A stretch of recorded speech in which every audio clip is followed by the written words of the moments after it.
we have a term here called silver fox, and that is exactly what you are. Do you know what it means? It means a handsome man who's gone gray, and I just want to let you know. Thank you, Kinsey. OK, the check's in the post, all right? Appreciate that. Thank you very much. But I've often sat on the sofa and watched the show, and you know your stuff. So come on, let's get cracking, shall we? Got some great stories to get through. Your favourite, Harry and Meghan, actor Rupert Everett has revealed an apparent mistruth. Another one in Prince Harry's book Spare.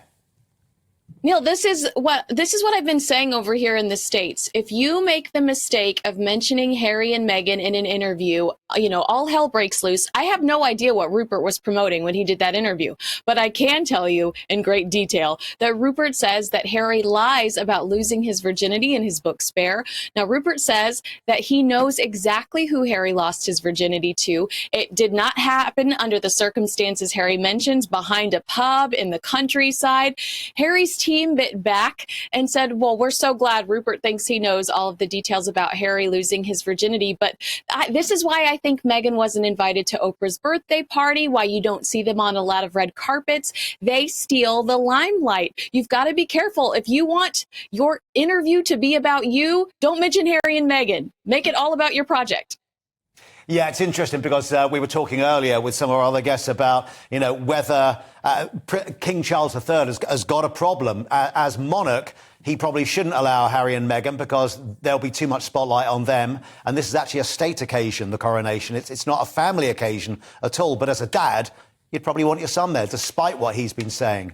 It's interesting what you say about Harry and Meghan and how if you don't want it all to be about them, don't invite them. Jeremy Clarkson faces more backlash to the Meghan Markle comments. His Who Wants a Millionaire Celebrity special has been cancelled because some of the female guests felt unhappy about what he had been saying. What is the feeling in the US actually about Meghan at the moment?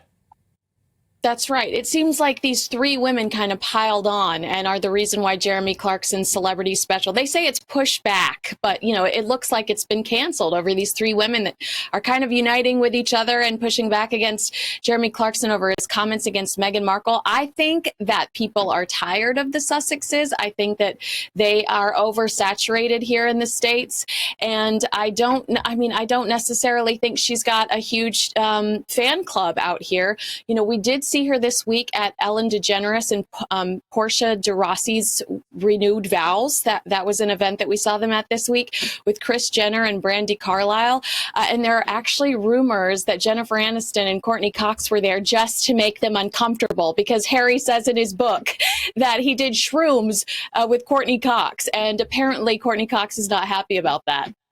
Yeah, no, I can imagine that actually, but also wouldn't you like to have been at some of these meetings? I mean, what on earth would they have talked about? It must have been some really strange... I mean, that young man has lived through some strange stuff. And what I always say, and I find a lot of people I know, our views about Harry, we felt sorry for him as a young boy growing up and everything he's been through. And then he seemed to turn into this very cool young man. He was almost in danger of becoming almost the coolest royal. And then he went off and did his military service and he did a brilliant job.